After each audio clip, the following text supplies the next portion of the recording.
Coach Ryan Sulkowski, the head coach for Coffee County, joins us on the Cook Neon Hotline. His team got a big win over Warren County tonight as they pretty much dominated from the opening possession. Warren County had a little scrap with them early, but Coach Ski, I told Josh while we were sitting here in the studio during the game, the thing that strikes me about what you do is your teams, as when you've been at Coffee County, you've won the games you're supposed to have won.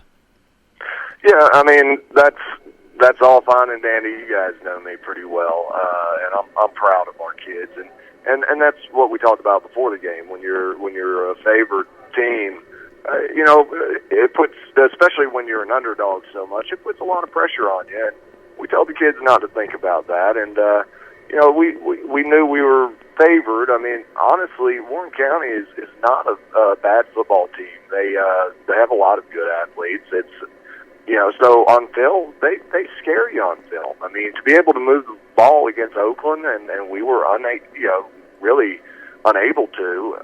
Just common opponents, when you watch them, they compete. And for our kids to come out and take care of business and do what they were expected to do, just very proud of their effort tonight. We played as a complete team, and that hopefully will help us moving forward, the final two regular season games we have. We're talking to Ryan Sulkowski. He's the head coach for Coffee County. He will also be a guest on the Coffee Coaches Show tomorrow morning at Al White Ford Lincoln, right? Is that right? That's correct. We said 10 o'clock, right? We said 10 o'clock. We're going to put you in there first and see if you can talk the whole hour. Well, we'll see. I did a lot of yelling tonight, more so for a 46-7 game than what I normally would, but it wasn't exactly directed at the kids. So anyway, I heard that you got some pretty good height on a clipboard. You threw a clipboard. Nah, it's a call sheet. Okay. And apparently it looked like an Apache helicopter was landing on the field because it went that high, and when it came, it started spinning down.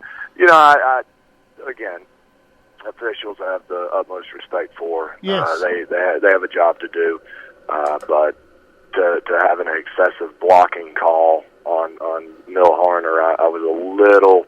Well, when you ask kids to play to the whistle and he blocks on a touchdown run and drives the kid out of bounds to the track, I just don't know if some of these guys who have flags in their pocket, if they understand when you're engaged with the defender, you sometimes don't know where you are on the field. But regardless, it negated. We scored 3 touchdowns on the drive before the half, a 60-yard drive with a minute to go. I thought we managed the clock well, but Alante ran for every yard of during that drive, and for 60-yard drive touchdown, which finished with a Boone Riddle touchdown actually. Alante ran for 180 yards because of penalties. So I know that young man is very, very tired tonight, but overall, Boone Riddle getting his first varsity touchdown, and that was something, just very excited for him about. But anyway, not complaining. Everybody has a job to do. There has to be a little consistency, and those guys work to improve as well, and they're active in getting us to send the film where they can make corrections. And so I do have a respect for what they do.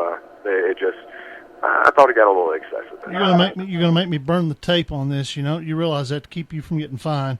Didn't sweeper Josh Peterson talking? I don't think I was derogatory. Okay, all right. And I know that's in there. That's not. I'm giving them their due respect. And of course, I'm not one. I don't complain about the issue. All right. I really don't. But go ahead. Pito, you got a question for Coach Ski? I can't shut him up. I got to let you in there. You can't ask him those open-ended ones. That doesn't go well. I know. Alante Taylor had a pretty good night, and I know you've got some more offensive weapons, and Alante gets a lot of the attention from folks because of his recruitment and things like that. But Dustin Murray just texted me and said he ended up with around 190 rushing yards and about 140 or 150 passing. So you were obviously able to game plan him in and utilize him quite a bit against Warren County.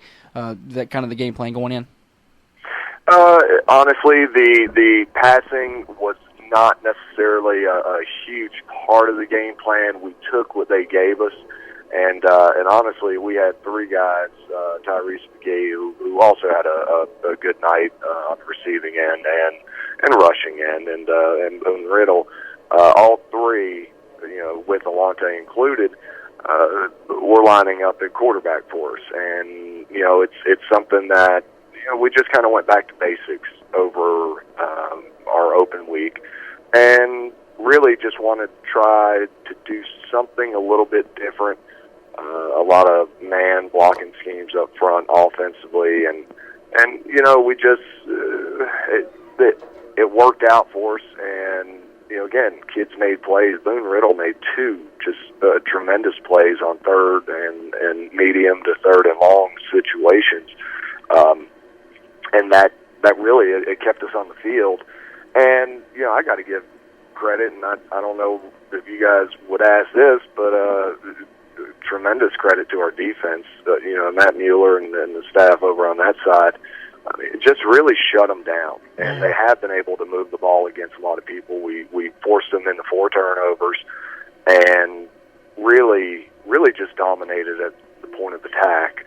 And that's we played as a complete team tonight across the board. We still have some stuff to clean up, obviously, but all in all, I mean, just a great effort, as a team tonight. All right, Coach Ski, we appreciate your time as always. We need to run. Our phone lines are full. Talk to you 10 o'clock in the morning on the Coffee Coaches Show, okay, buddy? Sounds good, brother. I'll talk to y'all later. All right, and that is Ryan Sulkowski, the head coach for Coffee County.